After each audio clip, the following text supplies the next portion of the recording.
अस्सलाम वालेकुम, मैं हूं यासिर सुल्तान। एक और नई वीडियो के साथ आप देख रहे हैं यूट्यूब चैनल ई एजुकेशन। पिछली वीडियो में हमने बात की थी जी present perfect tense, past perfect tense, और आज हम बात करने वाले हैं एक और नई परफेक्ट टेंस के साथ जो कि फ्यूचर परफेक्ट टेंस है। तो जिस तरह आपने उन वीडियोस के अंदर हम कंट्रीब्यूशन किया और इसी तरह आप अच्छा फीडबैक दिया, इसी तरह आप इस टेंस के अंदर भी मेहनत कीजिएगा, गौर कीजिएगा। इस वीडियो को एंड तक लाजमी देखिएगा, आपके लिए काफ़ी आसानी पैदा होने वाली है इस वीडियो के अंदर।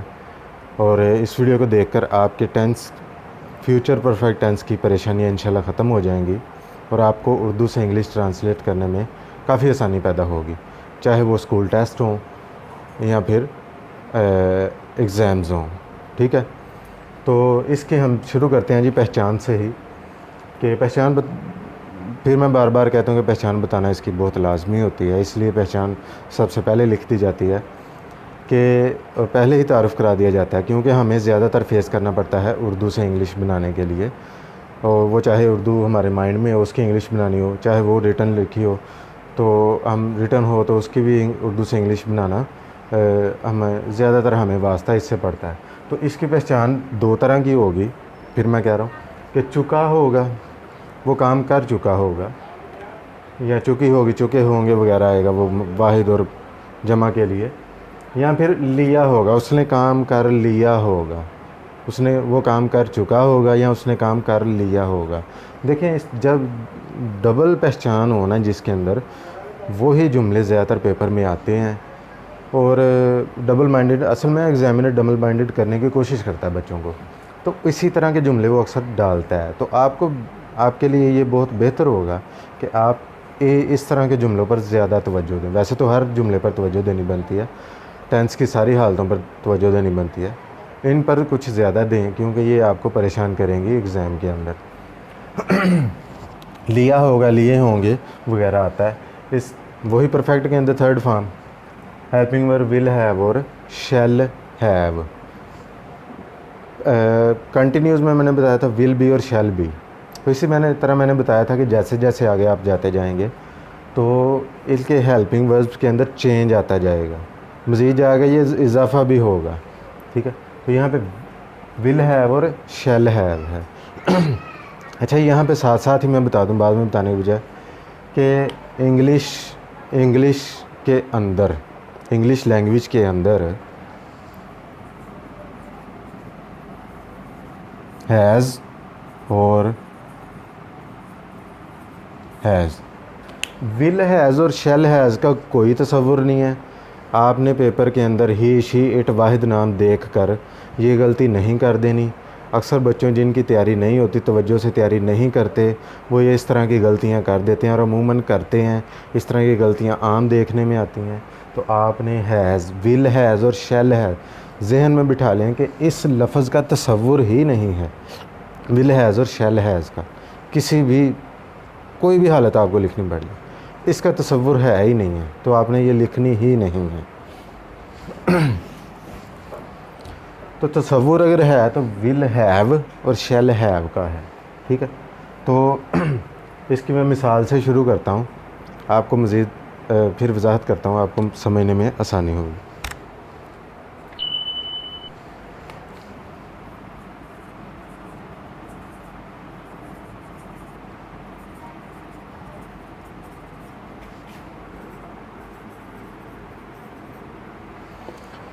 अच्छा, ये जी इसकी मिसाल है, he will have written a letter. He will have written a letter, वो ख़त लिख चुका होगा या उसने ख़त लिख लिया होगा। एक ही जुमले की दो तरह की पहचान आ रही हैं, तो कुछ भी लिख सकते हैं जी। अमूमन जो पहचान याद की जाती है वो यही की जाती है, इसको नहीं याद किया जाता, तो यही लिख दी जाती है। और वो पसीने छूट जाते हैं वहाँ पे बैठ के, और यार ये कहाँ से जुमला आ गया, पता नहीं कौन सा जुमला है, पता नहीं कहाँ से डाल देते हैं। तो इस तरह की बातें, तो बेहतर है उससे बचने के लिए आपको दोनों पहचानें याद रखनी हैं। इंग्लिश में तो एक ही जुमला आएगा, उर्दू में दो पहचानें होंगी। He will have written a letter, वो ख़त लिख चुका होगा या उसने ख़त लिख लिया होगा। तो ये विल हैव हेल्पिंग वर्ब आ चुका है। ये थर्ड फॉर्म, ये हमारा सब्जेक्ट है, हेल्पिंग वर्ब, ये थर्ड फॉर्म यानी कि वर्ब, और ये ऑब्जेक्ट। ठीक है जी, ये हमारा सेंटेंस मुकम्मल हो गया। इसी तरह सेंटेंस बनता है। तो ही विल हैव रिटन, अच्छा विल और शैल किन सब्जेक्ट्स के साथ आते हैं मैं आपको मज़ीद बता दूंगा। ठीक है, आपको वो भी परेशानी ना रहे। तो इसको हम मनफी बनाते हैं जी। अच्छा, मनफी बनाते वक्त अच्छा एक चीज़ जहन में पक्की बात रख लें, दरमियान ये वो छोड़ें सब कुछ, कि ये जो विल और शैल हुआ करेगा ना उसके साथ ही नाट आ जाएगा। और सवालिया बनाते हुए ये सिर्फ विल और शैल ही शुरू में जाया करेंगे, बाकी तरतीब वैसे की वैसे ही रहा करेगी। He will not. तो देखें जी, मनफी बनाया मैंने, तो मनफी के विल के बाद नॉट लगाया। इसी तरह करना है, ये चीज़ आपको जहन में रखनी पड़ेगी। सवालिया विल शुरू में आ जाएगा, विल ही, सवालिया मनफी,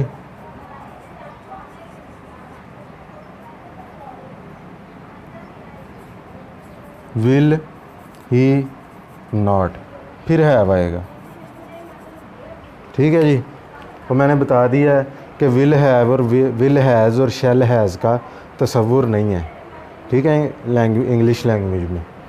तो यहाँ तक था जी सादा जुमला, मनफी सवालिया, मनफी सवालिया।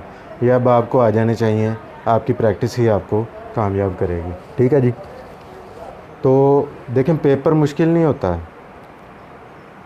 पेपर को पेपर की तैयारी करने वाले वो ख़ुद अपने लिए मुश्किल बनाते हैं। जो फर्स्ट आता है उसे भी वही पेपर दिया जाता है, जो फेल आता है वही उसे भी वही पेपर दिया जाता है। फेल आने वाला कहता है जी पेपर बड़ा मुश्किल था, पास होने वाला कहता है जी पेपर तो आसान था। तो इसलिए आपकी अपनी मेहनत ही किसी चीज़ को आसान बनाती है। तो आप टेंसेस के ऊपर जितने भी टेंसेस हैं तवज्जो दें, तो ये आपके लिए काफ़ी आसान हो जाएंगे, कोई इतना मुश्किल काम नहीं होगा। पहचानों की तरफ ध्यान दें, क्योंकि उर्दू से इंग्लिश करनी पड़े तो पहचान जानना ज़रूरी होती है, वैसे नहीं आ जाते। ठीक है जी। हो गया। अब मैं आपको मज़ीद बता देता हूँ विल और शैल का सब्जेक्ट के साथ इस्तेमाल।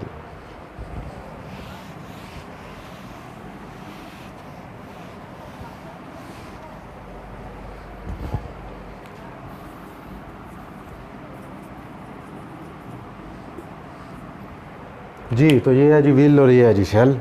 इनका इस्तेमाल कहाँ कहाँ होगा? तो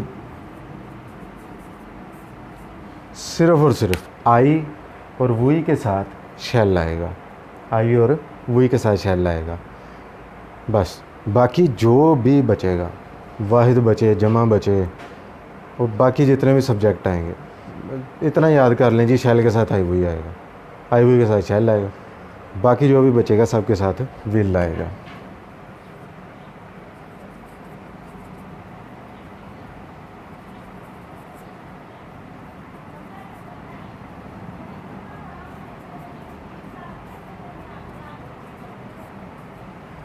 ठीक है जी।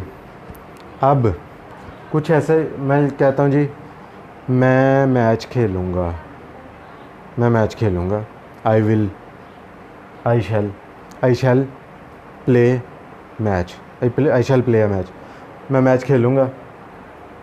अगर मैं कहता हूँ जी मैं ज़रूर मैच खेलूँगा, किसी को मैं अपना इरादा ज़ाहिर करता हूँ कि मैं ज़रूर मैच खेलूँगा।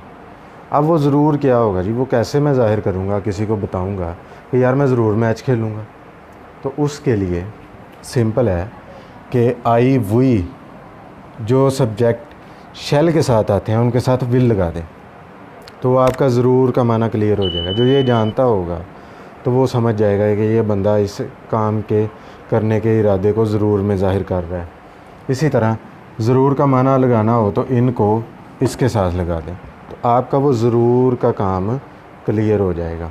तो रिवीजन कर लेते हैं जी एक दफ़ा। उर्दू में इस टेंस की पहचान फ्यूचर परफेक्ट की ये है, दो पहचानें हैं, दोनों आपको याद करनी पड़ेंगी। थर्ड फॉर्म आती है विल हैव और शेल हैव आता है। विल हैज़ और शेल हैज़ का इंग्लिश लैंग्वेज में कोई तसव्वुर नहीं है। विल और शेल का इस्तेमाल मैंने आपको बता दिया है। बाकी आपकी मेहनत है, आपकी लगन है, वही आपको कामयाब करेगी। आप जितनी प्रैक्टिस करेंगे वो आपको काम आएगी। आपका कॉन्फिडेंस लेवल मज़बूत होगा, ठीक है। मज़बूत होगा तो बिला झिझक आप उसकी उर्दू से इंग्लिश ट्रांसलेशन कर सकेंगे। वरना कन्फ्यूजन में आकर, परेशानी में आकर, अगर जानते भी हों कि आपको सही आता है, आप गलत कर देंगे। इसलिए आप मेहनत लाजमी कीजिए, वही आपको कामयाब करेगी। और कोई चीज़ आपको कामयाब नहीं कर सकती। आप ख़ुद अपने आप को कामयाबी की तरफ लेकर जा सकते हैं। तो ये थी हमारी आज की वीडियो। इसके मुतालिक आपने कोई फ़ीडबैक देना हो बल्कि लाजमी दीजिएगा, कमेंट लाजमी कीजिएगा। आपके कमेंट से मुझे पता चलता है, डायरेक्शन मिलती है कि मैंने आगे क्या करना है, किस टॉपिक पे काम करना है, ठीक है। फ़िलहाल तो मैं टेंसेस के मुतालिक ही काम कर रहा हूँ। मज़ीद जाके ग्रामर के मुतालिक भी काम करेंगे। क्लास वाइज आपको लेक्चर्स भी इंशाल्लाह मिलेंगे। लेकिन फ़ॉर आपको अगर कोई टॉपिक चाहिए तो आप कमेंट में लाजमी बताइए। आज की वीडियो से मुझे इजाज़त दीजिए। अल्लाह हाफ़िज़।